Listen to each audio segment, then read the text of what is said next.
Good morning, everybody. I'm making a lot of videos. This morning's a prayer time on a Monday morning, but it was nice, and I'm out here praying, and I got all the nice wind that comes in, and I really was trying to not make a video, but it was just, I got to do a video. I was laughing because I'm looking real quick at my notes, like what kind of thing do I need to mention that, and I almost couldn't make out what I wrote. And it was about this. And then I left. I went, okay, see this? It's an arrowhead.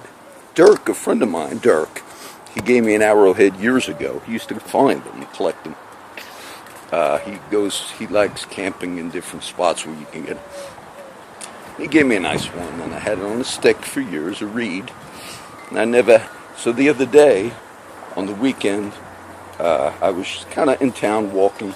I stopped at a store. It's called Objects d'Art, and they sell a lot of, some of the stuff that Christians would not get into, like the Hindu little Buddhist gods and all these types of things. But they got incense and bells and stuff, and some things I bought. So I was in there looking, I don't want to spend too much money. And that arrowhead was like $3. And I didn't want to give the girls a hard time. I was asking, well, how much is this other thing here? And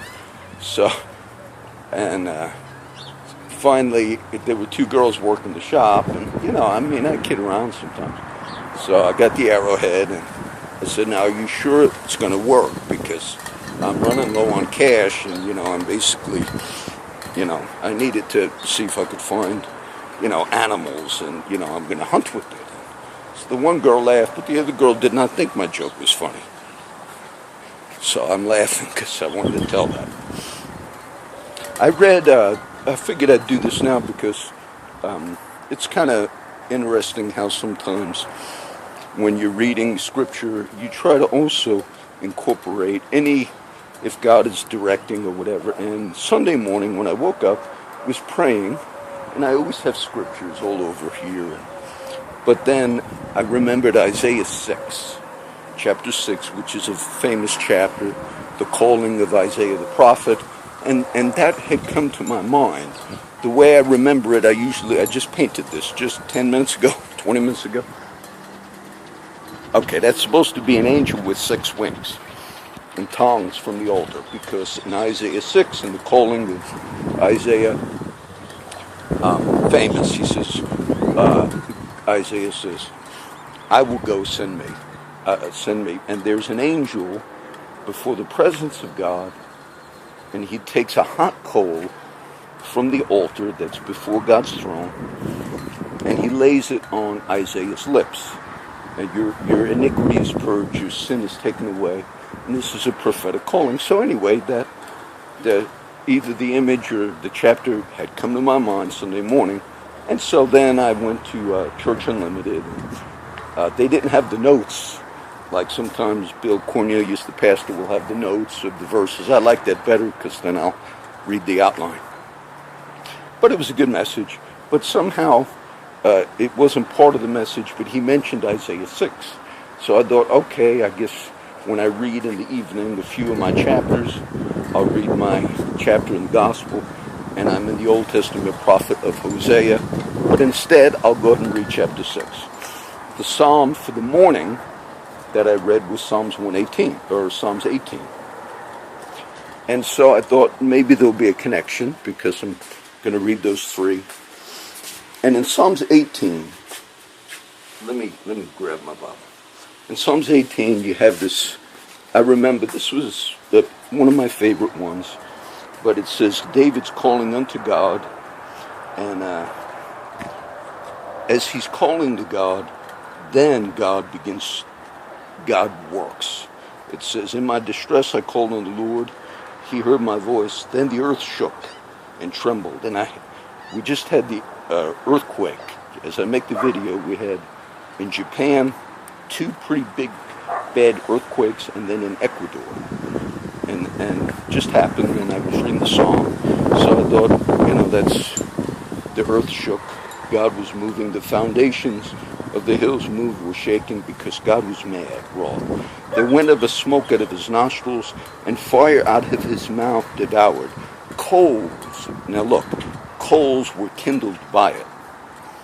So there's this zeal, vengeance of God, which is a part of the aspect of the kingdom. Jesus says, the zeal of thine house has eaten me up. It's consuming. So now you have the image in Psalms 18 that there are these coals, and they're lit on fire out of that aspect of God's character, which is his zeal, his fury, his wrath. So now these are the coals that are being lighted. I lost the page flew over. I want to read a little bit of that psalm. So then it says, he bowed the heavens also, came down, darkness was under his feet. He rode upon a cherub, an angel, and did fly. He did fly upon the wings of the wind. He made darkness. He comes now, and it's God moving on the behalf of David, who has been calling upon God. The Lord thundered out of the heavens, hailstones and coals of fire. Okay, that was a psalm I had read in the morning, and then I just explained. I did Isaiah 6, and Isaiah 6 we have, in the year King Uzziah died, I saw the Lord, his train, he's high and lifted up, his train filled the temple. It's not about a train, it's different, his robe. And then there were these angels, seraphims. Each one had 6 wings. That's why I paint that 6-winged angel, but 2 cover the face, 2 cover the feet, and 2 they fly. See, these messengers, but they're anonymous, if you will. The glory and fame is not going to them. Their face is covered. Their feet, they're in hiding, but yet they're communicating the word of the Lord. And then I said, and one of the angels, they were crying, holy, holy, holy is the Lord God of hosts, the whole earth is full of his glory. And the posts of the door moved at the voice of him that cried, and the house was filled with smoke. So now this is God's word. The voice of the Lord is like many waters. God's word. Then said I, woe is me, I am undone, because a man of unclean lips dwell in the midst of unclean people. Mine eyes have seen the King. Then flew one of the angels. You see, we just read that in Psalms 18. He rode upon a cherub.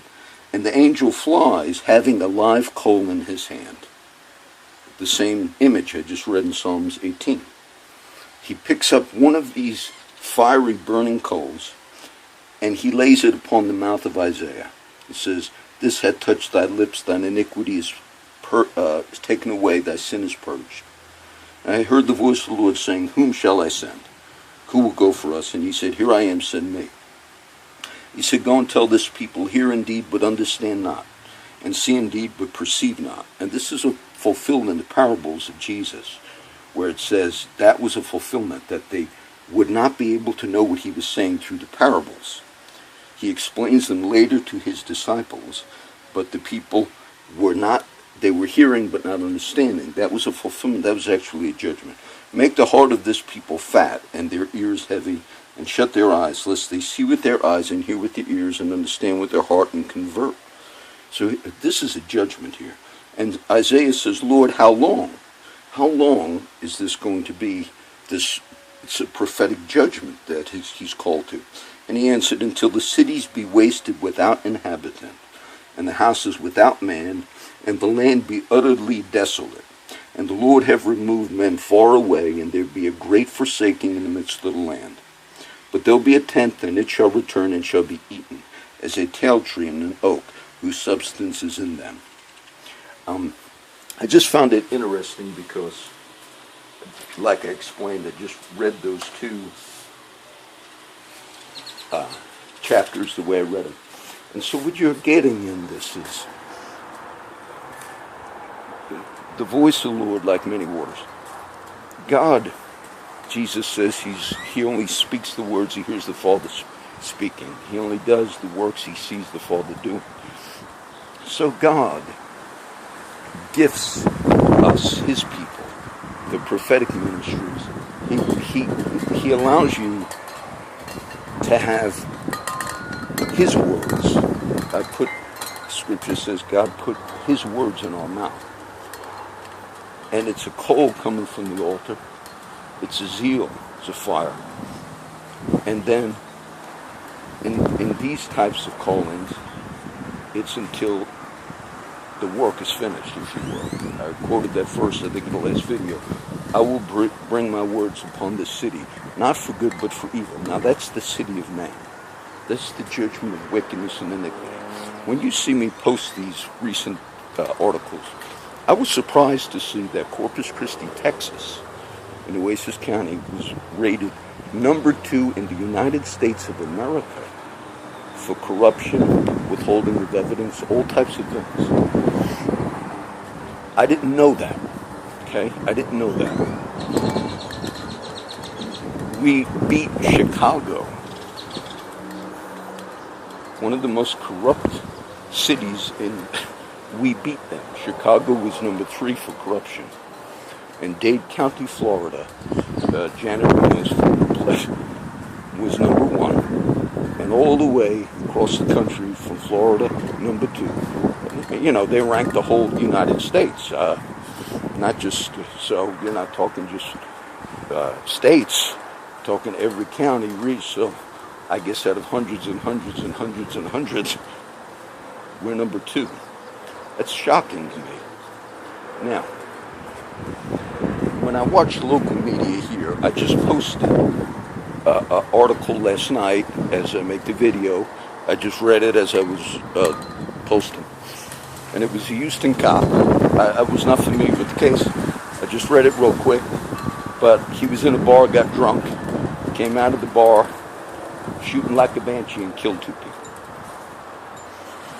Well, I was not familiar with this case. I just read it, and I commend KHLI TV, one of the local online media sites, because they posted it. But the victims that were murdered and their families and witnesses said, those 2 people that were murdered by that cop, they said, no, they weren't doing anything. I guess one of those cases. And now, of course, if a cop is real drunk, that would play into a decision whether or not who was really responsible. So the witnesses had said, no, the cop's lying. It wasn't, a self-defense, and the cop was off duty and drunk. But they denied he was drunk. And the article I posted said he was legally intoxicated. Legally intoxicated. It finally came out. But that case, and it's a Houston cop, it was brought before a grand jury, but the grand jury were not allowed to know that the cop was drunk off his ass. Why?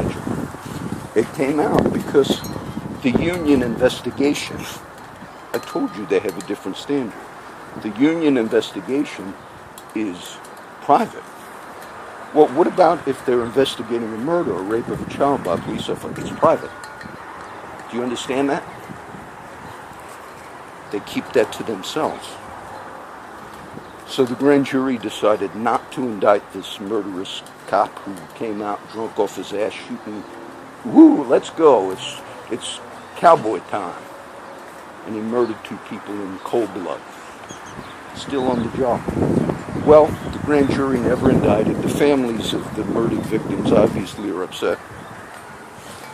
But they could never get any evidence released. And finally, by a Freedom of Information request, they finally got that Houston Police Department to release the evidence they had, which was I think he was twice over the legal limit drunk. Nobody in the grand jury knew that. No, they hid all that. They hid all that. And they asked, in the article, why did you... if somebody's drunk, if you have a cop driving drunk and runs over 20 people, wouldn't you, off duty, wouldn't you consider you'd have to... No, that's private information. Because they do an internal investigation, and the union protection is you can never reveal whether he's drunk. Isn't that amazing? So the grand jury, the legal process, was not allowed to know that he was twice drunk. And the family had to sue, get free, and then it finally came out. And then they asked, but then if the internal investigation is private and you find out that he was drunk when he molested a 2-year-old, say, you're not going to release that. Nope, we're not. Because you see a difference here. Do you understand? That's Houston, but we're more corrupt, according to the poll. We're more corrupt than them. This county. That's just one. You know how many cases I can give. So Isaiah has this call, touches his lips, and he says, and how long am I supposed to do? He says, until the city of man, the rebellious city, comes down. And then God will produce righteousness. I was upset when I read that man's blog, not that he upset me, the Patriot Dad article I posted, because he called out one of the judges here. He named him, he said where he's living, a former federal prosecutor. Obviously the man is involved in all types of crimes, running the show. I also didn't know, I read it on the site, that judges and all, when they're struggling with substance abuse, they're allowed to stay on the bench. And they try to get them in recovery. But if they're in substance, I didn't know that, I learned that. So, obviously all types of professions, firemen, cops, deal with alcoholism, drug addiction, and look, I'm for people having recovery. I'm sober 3 years, 4 months. But if you allow those guys to continue to be judges, and it's known that they had an addiction to heroin or cocaine or methamphetamine, where were they purchasing that? Obviously, they permit them here to purchase illegal methamphetamine off the street, and they're allowed to stay on the bench because they know that the judge might check in for recovery, maybe at Charlie's Place, the recovery. They allow them to go through that recovery, and maybe hopefully they will recover, but they allow them to continue to meet out law, knowing that they're regularly, illegally purchasing drugs. See, this is what I'm telling you. This is not a hidden thing. I used to think when many of the cases you hear me talk about, I used to think if the authorities, police chiefs or judge, if they knew that their officers or their judges were involved every day in illegal activity, surely that's all that needs to be. No, they know. They know. So how could you let judges or cops or others continue to be planting evidence, making false arrests in my friend Jesse? And I've given all this information. They could have checked it. I gave addresses. I still remember the address. 918 West Lakeside, Corpus Christi, Texas, because I used to do meetings there. And Jesse, the common law husband of Angel Hanley, was the one who told me multiple times, man, that cop, and I gave all this, pulled out a bag of Xanax on me. Said, you're going to jail. Jesse said, he told his lawyer. Jesse's a vet. Look, he works, Jesse. All that is well known. All this, it doesn't make a difference whether they know. They circle the wagons. Do you understand? You would think the victims of that Houston cop who came out drunk shooting like he's in a cowboy movie, murdering people in cold blood, you would think that in order for a grand jury to make a proper decision, you would reveal he was twice over the legal limit. And when it finally came out, instead of saying, yes, he was real intoxicated and he murdered people in a drunken stupor, they actually said he was legally intoxicated. I've never heard this term before. He was legally drunk. So if you're driving drunk and you're a cop and you kill 20 people, no one knows that you're drunk, and then even if you got to finally release your own internal report on him, it's going to be considered legally drunk. So Isaiah gets that call. I like that imagery because you're participating from the fire coming from the throne of God, which also purges And that's part of that prophetic ministry. And Isaiah asked in his calling there, how long? And he said, until it's all comes down. Jesus gave that prophecy in the New Testament about the wickedness and the corruption in the judicial system of his day, because he looked at, they talked about the temple and how beautiful it was, and that was Herod's temple, the rebuilt temple that Herod had built, which was also the judicial system for the Jewish people, because Rome they got this from Alexander the Great, which was called Hellenization, which was wise, which whenever Alexander conquered a region, Hellenization was, we're going to influence the regions we conquer with our language and culture and all, but we're going to let them also have a degree of freedom in their own religious beliefs. And that started first with the Greek Empire. Now Rome carried some of that through in the sense of the Jewish people were allowed their own courts and systems, and that was under Herod and his jurisdiction. But if you had a big case, like a death penalty case, which was what they had in the accusation of Christ, it had to go before the Roman government itself.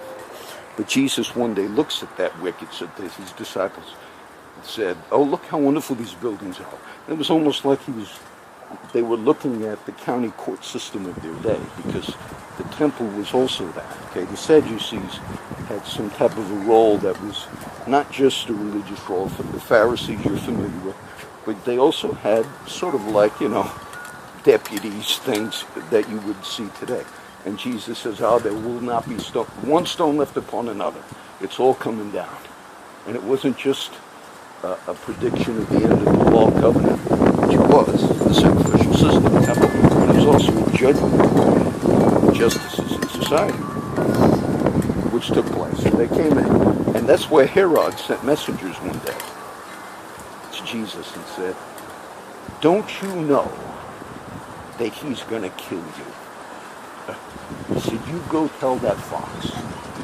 Oh, Jesus, didn't you read the words of Paul in Romans 12? No, Paul wrote it later. He said, you tell that fox, I've worked today and the next day, and the third day I'll be perfected. He called the jurisdictional ruler of his region that fox. So I like that, the coals. I just wanted you to see that. And as I read that song, David was praying, and then God got mad. And the earth shook, and you had earthquakes. And there was a fire. And he said, now Isaiah, this is going to touch your lips, and you're going to be purged. Because God gave him just one of those coals. And I said, how long? He said, until it comes down. Until that system comes down. And many of you, when I post those articles, you might be surprised. I hope you saw that there were national media doing articles on crime, corruption, criminal activity within this county, within those in authority.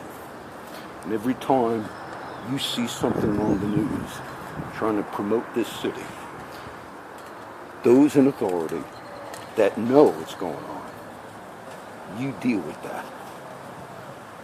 Who will move to a city knowing that the courts and all are run by people that are in open criminal activity, and that those who expose it become targeted, physical guys here have gotten set up, targeted, and assaulted by officers.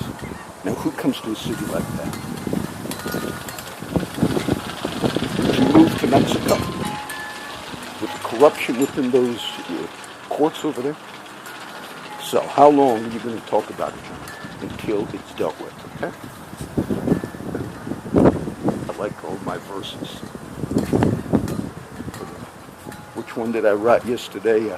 For you have come to the kingdom for such a time as this. I like that one. Shake the dust off your feet. I have come to set a fire on the earth.